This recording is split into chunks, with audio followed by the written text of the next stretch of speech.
السلام علیکم ورحمۃ اللہ وبرکاتہ. الحمد للہ وکفا وسلام علی عباده الذین اصطفى. اما بعد فاعوذ باللہ من الشیطان الرجیم. بسم اللہ الرحمن الرحیم. اولئک کتب فی قلوبہم الایمان وأيدهم بروح منه ويدخلهم جنات تجري من تحتها الأنهار خالدين فيها رضي الله عنهم ورضوا عنه أولئك حزب الله ألا إن حزب الله هم المفلحون. آمنت بالله صدق الله مولانا العظيم وبلغنا رسوله النبي الأمين الكريم الرؤوف الرحيم ونحن على ذلك لمن الشاهدين والشاكرين والحمد لله رب العالمين. ہر درد کی دوا ہے صلی علی محمد، تعویذ ہر بلا ہے صلی علی محمد.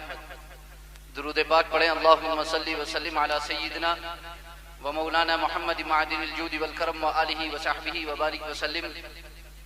صلاۃ و سلام علیک یا رسول اللہ، صلاۃ و سلام علیک یا حبیب اللہ یا کریم اللہ وعلی آلک و اصحابک یا شفیعنا عند اللہ.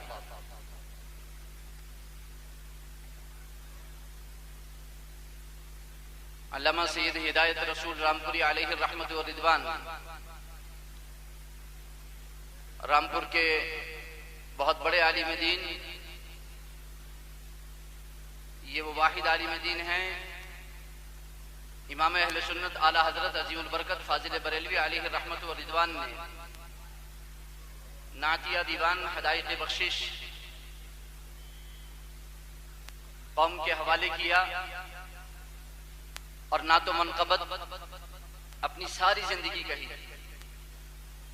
مگر علامہ سید ہدایت رسول رامپوری علیہ رحمت والرضوان وہ تنہا شخصیت ہیں کہ جن کے لیے اعلیٰ حضرت عظیم البرکت فاضل بریلوی علیہ رحمت والرضوان نے مرثیہ کہا.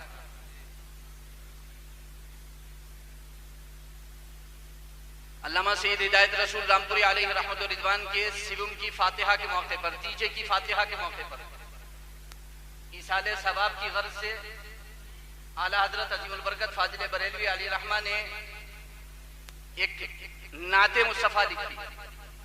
وہ نعت مصطفیٰ آپ جانتے ہیں اور سنتے بھی ہیں، لیکن اس کا پس منظر یہ ہے دبدبہ سکندری رامپور کے اندر وہ موجود ہے. اس کا الحمدللہ حوالہ خود میرے والد ماجد نے مجھے ایک مرتبہ بتایا.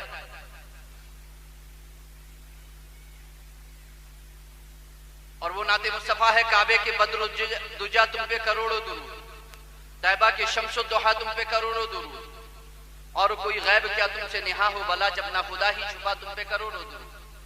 یہ علامہ سید ہدایت رسول رامپوری علیہ رحمہ کے تیجے کی فاتحہ کے موقع پر ایصال ثواب کی غرض سے اعلیٰ حضرت عظیم البرکت فاضل بریلوی علیہ رحمہ نے کلام لکھا. وہی علامہ سید ہدایت رسول رامپوری علیہ رحمت والرضوان اعلیٰ حضرت عظیم البرکت فاضل بریلوی علیہ رحمہ کی منقبت فرماتے ہیں اور نعت مصطفیٰ بھی ساتھ میں ہیں. لکھتے ہیں مجھے بھی دکھا وہ ادا تاج والے کہ جس پر ہے پیارا خدا تاج والے. نہ تجھ میں خدا ہے نہ تو ہے خدا میں، نہ تو ہے خدا سے جدا تاج والے. تجھے کون سمجھے تجھے کون بوجھے، تو بے شک ہے سر خدا تاج والے. زمانے کی کشتی کا حکم خدا سے تو ہے ناخدا باخدا تاج والے. تیرے دشمنوں کے کلیجے میں دل میں لگاتا ہے تیر رسا تاج والے. کون؟ تیرا پاک نائب، تیرا سچا وارث، تیرا بندہ احمد رضا تاج والے. اور آگے فرماتے ہیں نہ لے کافروں سے مدد کوئی سنی. میری تقریر کا عنوان بھی انشاءاللہ العزیز رہے گا. نہ لے کافروں سے مدد کوئی سنی، صلح کل کے فتنے مٹا تاج والے. صحابہ کے دشمن رہے خار ہر جا، محبوں پہ فضل خدا تاج والے. اور تیرے واسطے میں ہدایت کی تیرے، یہی ہے خدا سے دعا تاج والے. زمانے میں جب تک زمانہ ہے باقی رہے نام احمد رضا تاج والے. زمانے میں جب تک زمانہ ہے باقی رہے نام اختر رضا تاج والے. میں چونکہ زیادہ وقت نہیں ہوتا اس لیے زیادہ وقت نہیں لوں گا، لیکن میرے پاس یہ چند سطریں ہیں جو میں آپ کے حوالے کرنا چاہتا ہوں. اس کا پس منظر بھی میں آپ کو زیادہ نہیں بتا سکتا. 3 دن پہلے ہندوستان کی سرزمین پر ایک سرگرم تحریک جمعیت علماء ہند کہ ایک سرکردہ فرد نے اپنی تقریر میں بہت کچھ کہا ہے، وہ میں نے 3 دن پہلے سنی. اس کے بعد ذہن میں آیا کہ یقیناً اس کی صفائی ہونا چاہیے. اور امام اہل سنت اعلی حضرت عظیم البرکت فاضل بریلوی علیہ رحمت و رضوان کی شخصیت اور ذات بابرکت کیا تھی، اور ہندوستان کے لیے اور مسلمانان ہند کے لیے امام اہل سنت نے کیا رول اور کردار ادا کیا ہے، وہ ہماری قوم کو پتہ ہونا چاہیے. بس اسی لیے میں تقریر نہیں کروں گا، یہ پڑھ کر کے انشاءاللہ العزیز آپ کو سناؤں گا جو میں نے اپنے علماء اہل سنت والجماعت کی تحریرات اور افادات سے ماخوذ کیا ہے. انشاءاللہ العزیز میں سمجھتا ہوں کہ آپ یقیناً اسے ہوش و ہوش سے سنیں گے اور اسے اپنے دل میں جگہ دیں گے. ظاہر سی بات ہے کہ اس مختصر وقت میں عصر حاضر کے جملہ مسائل پر گفتگو اگرچہ مشکل ہے لیکن ناممکن نہیں. اس لیے چند وہ مسائل جو عہد حاضر میں چیلنج کی شکل میں ہمارے سامنے موجود ہیں انہی پر لب کشائی کی جرت کر رہا ہوں.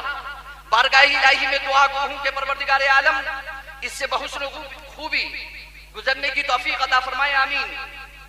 موجودہ مسائل کو ہم 2 جگہ تقسیم کر سکتے ہیں: ملکی مسائل، بین الاقوامی مسائل. پھر ملکی مسائل کو 2 جگہ تقسیم کر سکتے ہیں: یک قومی مسائل یعنی وہ مسائل جو صرف مسلمانوں سے متعلق ہیں. نمبر 2 ہمہ قومی مسائل بلا تفریق باشندگان ہند. پھر یک قومی مسائل یعنی وہ مسائل جو مسلمانوں سے تعلق رکھتے ہیں، ان کو 2 جگہ تقسیم کر سکتے ہیں: مسلمانوں کے مذہبی مسائل اور مسلمانوں کے غیر مذہبی مسائل. غیر مذہبی کی اصطلاح حالیہ تناظر کے پیش نظر استعمال کی گئی. غیر مذہبی مسائل کچھ اس طرح ہیں: سیاسی، سماجی، معاشی، اقتصادی، سائنسی، نباتیاتی، معدنیاتی، حیاتیاتی، میڈیکل، زراعتی، نظریاتی اور پولیٹیکل سائنس وغیرہ. یوں تو امام احمد رضا خان فاضل بریلوی علیہ الرحمت والرضوان نے بین الاقوامی تناظر میں بھی کلام فرمایا، مگر ہم ملک کی داخلی مسائل پر روشنی ڈالنا چاہتے ہیں. امام احمد رضا فاضل بریلوی علیہ الرحمت والرضوان ایک وطن دوست اور ملکی مفاد کے خیر خواہ تھے، مگر آپ کا معیار و میزان یہ تھا کہ سب سے پہلے کسی بھی مسئلے کو شرع کی ترازو میں تولتے. اگر میزان شرع میں وہ مسئلہ یا بحث کھرا اترتا تو اس کو ہاتھ لگاتے، کھوٹا ہونے کی صورت میں اس کو قلم زد فرماتے. چونکہ آپ کے نزدیک وطنیت مذہب سے تشکیل پاتی ہے نہ کہ مذہب وطنیت سے. نیز آپ سیاست کو مذہب کے تابع بنانے کے قائل ہیں نہ کہ مذہب کو سیاست کے تابع بنانے کے. اس لیے آپ مذہب کو اولیت دیتے اور وطنیت و سیاست کو ثانویت کا درجہ دیتے. یہی وجہ تھی کہ آپ ملک میں مذہبی رواداری کے فروغ چاہتے تھے. آپ کی نظروں میں رسول گرامی وقار صلی اللہ علیہ وسلم، صحابہ اکرام، تابعین، تبع تابعین اور ائمہ مجتہدین کا واحد ضروری تھا جس پر مستقبل کی بنیادیں استوار ہوتی ہیں. اس لیے آپ کسی بھی مسئلے کو اولین مرحلے میں مذہبی اثر کے تحت پرکھنے کے عادی تھے، اور آپ کی اسی روش کو آپ کی نسبی اور روحانی اولاد امجاد اور خلفاء اور تلامذہ نے بحسن خوبی نبھایا، الحمدللہ. پھر ملک کے داخلی مسائل کے تناظر میں مسلمانوں کا مستقبل بھی ان کی نظروں میں تھا. وہ دیکھ رہے تھے کہ ہندوستان میں مسلمانوں کا ایک شہری دور ختم ہو چکا ہے. انگریز کی بالادستی برادران وطن کے ساتھ مل کر مسلمانوں کی صاف اچھیڑ پھینکنا چاہتی ہے. اس لیے آپ نے آنے والے خطرات کے مقابل مسلمانوں کو منظم کرنا چاہا. آج ہندوستان میں مسلمان اپنے آئینی مسائل یا تشخص کی حفاظت کے سلسلے میں جس قدر مضطرب اور پریشان نظر آ رہا ہے، یہ اسی عہد کی دین ہے. جو انگریزوں نے یہاں زہر گھولا تھا اس کا بالتدریج اثر اب ظاہر ہو رہا ہے. مسلم پرسنل لا میں مداخلت، شریعت میں مداخلت، بقر کشی کا مسئلہ، معابد و مساجد کا تحفظ، مسلمانوں کی بینکاری، اقتصادی خوشحالی، مسلمانوں کا سیاسی و مذہبی تشخص وغیرہ جتنے بھی مسائل سروار رہے ہیں، امام احمد رضا خان فاضل بریلوی علیہ رحمت کی نظر کیمیا نے ان کو 100 سال پہلے ہی دیکھ لیا تھا. اس لیے وہ مسلمانوں کا تشکر بحال کرنا چاہتے تھے. وہ اپنی قوم کو غیروں کا دست نگر نہیں دیکھنا چاہتے تھے بلکہ باوقار زندگی، خوشحال معاشرہ، متدین ماحول میں زندگی بسر کرنا دیکھنا چاہتے تھے. عصری مسائل کے غیر شعوری فارمولے جو افق پر اٹھنے والے تھے وہ سب کا انسداد کر کے قوم مسلم کو خوشحال کرنے کے داعی تھے. اسلام کو ہندو مت میں مدغم کرنے یعنی اس میں داخل کرنے یعنی ایک قومی نظریے کی بنیاد سب سے پہلے مغل بادشاہ اکبر نے ڈالی. ممکن ہے اس سے بادشاہ اکبر کی حکومت مستحکم ہو گئی ہو، لیکن اس سے اسلام کو ناقابل تلافی نقصان پہنچا، جس کی سرکوبی اور شدت سے مخالفت حضرت امام ربانی، مجدد الفسانی، حضرت شیخ عبداللہ محدث دہلوی علیہ الرحمہ نے کی اور اپنی مسلسل شبانہ روز جد و جہد سے اس تحریک کو ناکام بنایا اور دو قومی نظریہ پیش کیا. پھر مجدد الفسانی کی اولاد امجاد نے اس مشن کو آگے بڑھایا اور انہی کی کوششوں سے اورنگزیب عالمگیر رحمت اللہ تعالی علیہ کے فکر و نظر کی تعمیر ہوئی. وہ سرزمین ہند میں حافظ دین متین بن کر ابھرے اور دو قومی نظریے پر اپنی حکومت کی بنیاد رکھی. باطل کو کہاں تاب ہے، تکبیر کے آگے ظلمت بھی کوئی چیز ہے، تنویر کے آگے گردن نہ جھکی جس کی، جہانگیر کے آگے وہ آئے صدیق و عمر مایا کرار. اورنگزیب عالمگیر رحمت اللہ تعالی علیہ کی وفات کے بعد دور اکبری کے ایک قومی نظریے کے احیاء کے لیے کی جانے والی کوششیں پھر دوبارہ 20ویں صدی کے اوائل میں بڑے زوردار انداز میں اس نے سر اٹھایا اور ایک سیلاب کی مانند پورے ہندوستان میں پھیل گیا. اس سیلاب کی شدت کا اندازہ اس بات سے لگایا جا سکتا ہے کہ عوام تو عوام، کئی علماء بھی اس کی تیز و تند آندھی میں بہہ گئے، مگر امام احمد رضا خان فاضل بریلوی اپنی سیاسی بصیرت سے یہ سب کچھ دیکھ رہے تھے اور وقت رحلت قریب تھا. مگر جوش غیرت ایمانی نے وہ گرمی اور حرارت پیدا کی کہ ایک طرف تو اہل سیاست کو ان کی فاش غلطیوں سے آگاہ فرمایا تو دوسری طرف مسلمانان ہند کے دلوں میں سلطنت مصطفیٰ کے قیام کی کوشش کی اور دو قومی نظریے کے احیاء کر کے مسلمانوں کا رخ ان کی عظمت رفتہ کی بحالی کی طرف پھیر دیا. یہیں سے تحریک خلافت کا آغاز ہوتا ہے جو کہ پہلی جنگ عظیم کے بعد تقریباً 1919 عیسوی میں ترکوں پر انگریزوں کے مظالم کے خلاف چلائی جانے والی تحریک ہے. جب پورے ملک میں انگریز حاکموں کے خلاف شورش برپا ہو گئی تھی تو کچھ ہی عرصے بعد مسٹر گاندھی بھی اس تحریک میں شامل ہو گئے. یعنی اس تحریک یعنی عالم سطح پر مسلمانوں کی حمایت اور خلافت کی بحالی میں مسٹر گاندھی کی شمولیت کے مقاصد کچھ اس طرح تھے. نمبر 1 ہندو مسلم اتحاد کے ذریعے مسلمانوں کا علیحدہ قومی تشخص کا خاتمہ. نمبر 2 ہندوستان کی آزادی اور ہندو راج کا قیام. نمبر 3 ذاتی شہرت کا حصول. نمبر 4 ضعیف العقیدہ مسلمانوں کی دولت ایمانی سے محرومی. ان چاروں مقاصد سے آشنائی کے بعد آپ کو حیرت ہوگی کہ خلافت کے مقدس و مبارک نعرے کے ذریعے کیا ان مکروہ عزائم کی تکمیل ممکن ہے. لیکن مسٹر گاندھی نے اس طرح قدم بڑھائے کہ زمام قیادت اپنے ہاتھ میں لے لی، حتیٰ کہ بعضوں کو پتہ ہی نہ چلا اور وہ اعلی کار بنتے چلے گئے. تحریک خلافت کے پتن ہی سے تحریک ہجرت نے جنم لیا، مسلمانوں کے علیحدہ قومی وجود کا خاتمہ، اور اگر یہ نہیں تو سرے سے ان سے چھٹکارا. یہ برادران وطن کی اولین تمنا تھی جس کے لیے مسٹر گاندھی نے یہ استعمال کیا کہ گندم نما جو فروش مولویوں، خلافتی لیڈروں اور جمعیت علماء ہند کے قائدین سے ہندوستان کو دارالحرب قرار دلوا کر ہجرت کا فتویٰ جاری کروا دیا. جمعیت علماء ہند کے سود خور قائدین نے بھی موقع غنیمت جانا اور سود جیسی عظیم لعنت کو جائز و حلال کرنے کے لیے ہندوستان کو جو کہ دارالاسلام ہے اس کے دارالحرب ہونے کا فتویٰ دے ڈالا، جس کے نتیجے میں فی الفور 18,000 سادہ لوح مسلمان اپنی جائیدادیں کوڑیوں کے دام بیچ کر احتجاجاً ہندوستان سے ہجرت کر کے افغانستان چلے گئے.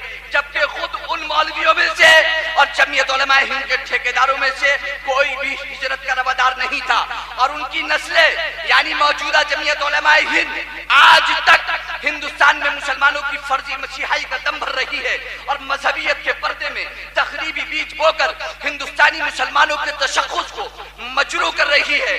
آج بھی ہم جمعیت علماء ہند سے وہی کہیں گے جو 100 سال پہلے امام محمد رضا فاضل بریلوی نے جمعیت کے اکابرین سے کہا تھا کہ اگر ہندوستان دارالحرب ہے تو آپ یہاں سے ہجرت کیوں نہیں کر جاتے تاکہ یہ مقدس سرزمین آپ کے وجود نامحسوس سے منزہ اور پاک ہو جائے اور مسلمانوں کا تشخص بحال رہے۔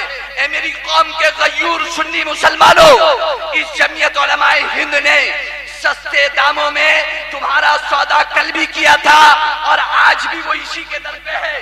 ہر لمحہ تمہارے نر تمہارے دم گھٹانے میں لگی ہے اور تم کو خبر نہیں۔ تمہارے امام نے تو 100 سال پہلے ہی تم کو آگاہی دی تھی، سونا جنگل رات اندھیری چھائی بدلی کالی ہے، سونے والوں جاگ کر رہی ہو، چوروں کی رکھوالی ہے، آنکھ سے کاجل صاف چرا لے یا وہ چور بڑا کے ہیں، تیری کٹھی تاکی ہے اور تو نے نیند نکالی ہے۔ سونا بن ہے، سونا پاس ہے، سونا زہر ہے، اٹھ پیارے تو کہتا ہے میٹھی نیند ہے، تیری متھی نرالی ہے۔ 100 سالہ عرس رضوی کے عظیم اجلاس سے سید علماء کی موجودگی میں اپنے عوام کے سامنے یہ وضاحت بھی کرتا چلوں کہ جس حدائق بخشش کو ہم نے محض ایک نعتیہ دیوان سمجھ کر فقط اپنے جلسہ گاہوں تک محدود رکھا، دراصل وہ نعتیہ دیوان تحریک آزادی میں سنگ میل کی حیثیت رکھتا ہے، جس نے مسلمانوں کے دل دربار مصطفی کی طرف پھیر دیے۔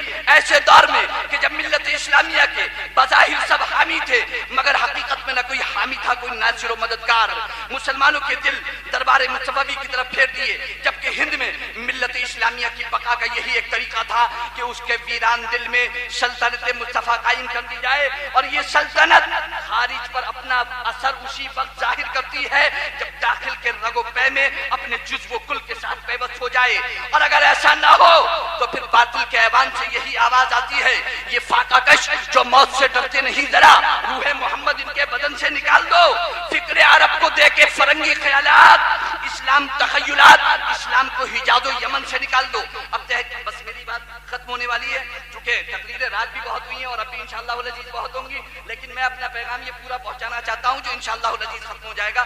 اب تحریک کو تیز کرنے کے لیے مسٹر گاندھی کی طرف سے انگریز حکومت سے ترک موالات نان کوآپریشن تحریک کا اعلان کرایا گیا، یعنی انگریزوں کی گورنمنٹ کو کسی طرح کا تعاون نہیں کریں گے، ٹیکس نہیں دیں گے، امداد نہیں لیں گے اور ان کی ملازمت کو چھوڑ دیں گے، مگر انتہائی افسوس سے کہنا پڑ رہا ہے کہ یہاں بھی مسلمانوں کو ہی قربانی کا بکرا بنایا گیا، انہی کے کالجوں اور اسلامی اسکولوں کو حکومتی امداد لینے سے روکا گیا، اور جو چند گنے چنے مسلمان اعلیٰ عہدوں پر فائز تھے انہیں بھی دباؤ ڈال کر استعفیٰ دینے پر مجبور کیا گیا۔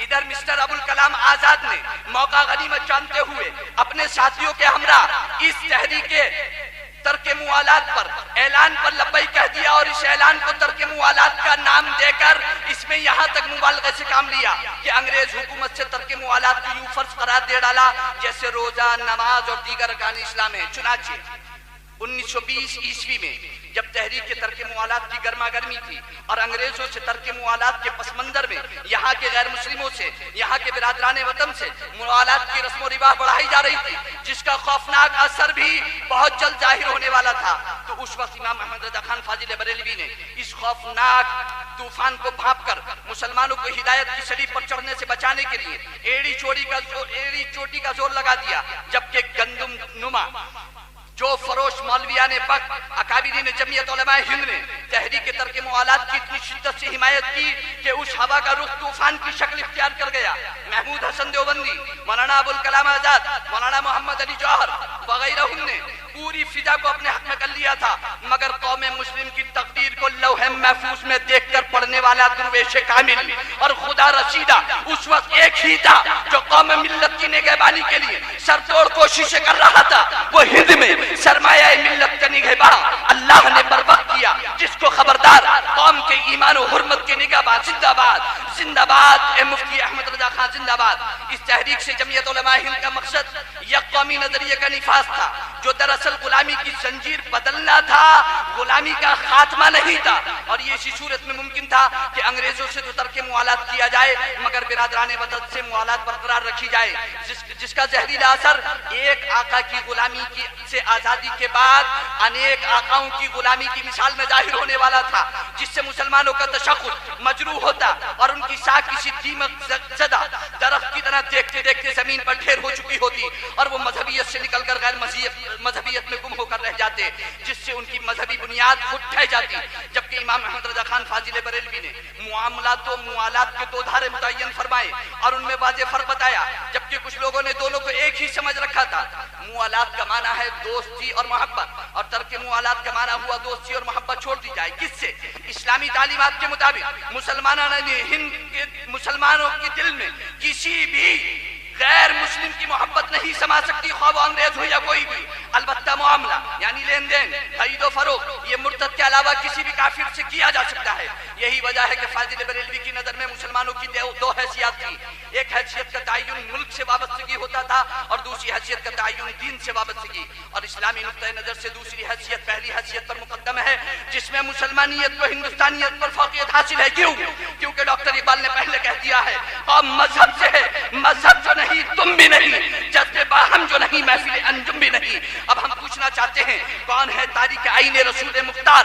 مصلحت وقت کی ہے، کس کے عمل کا معیار، کس کی آنکھوں میں سمایا ہے شعار اغیار، ہو گئی کس کی نگاہ طرز سلف سے بیزار، قلب میں سوچ نہیں، روح میں احساس نہیں، کچھ بھی پیغام محمد کا تمہیں پاس نہیں۔ فاضل بریلوی یہی بتانا چاہتے ہیں، قافلہ چاہے مختصر ہو جائے، کوئی راہ چند ہم سب چھپ جائے۔ اور بس یہ میں کہہ کر کے ختم کر دوں، میں پہلے کہہ چکا ہوں کہ فاضل بریلوی علیہ الرحمہ کی اسی روش پر ان کے روحانی اور نسبی اولاد امجاد مضبوط سے قائم رہتے۔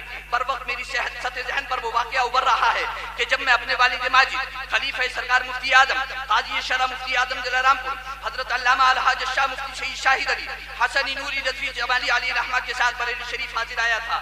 یہ وہ وقت تھا جب ملک میں سیاستدانوں نے مسلمانان ہند کی حق پسندی و حق پرستی کو پس پش ڈال کر انہیں اس وطن پرستی پر مجبور کرنا چاہا اور مخصوص قومی ترانے کا جبری نفاذ تمام مدارس اسلامیہ پر کرنا چاہا تھا۔ تو اسی جمعیت علماء ہند کے ساتھ بہت سے اہل مدارس کی گردنیں خم ہو گئی تھی، مگر سلام ہو دین کے اس وطن جلیل پر جس کی رگوں میں خون رضا تھا، جس کی روح میں لطافت رضا، جس کے قلب میں عشق رضا، فکر رضا، جس کے علم میں فیض رضا تھا، جو حجت الاسلام کا پوتا تھا، جو مفتی اعظم کا نواسا تھا، جو قادری کچھاڑ کا شیر ببر تھا، جو اب خلد میں جا بسا ہے۔ اس نے صاف ببانگ دوحل کہا تھا کہ مدارس اسلامیہ کا قیام دین متین کے تحفظ کے خاطر عمل میں آیا ہے۔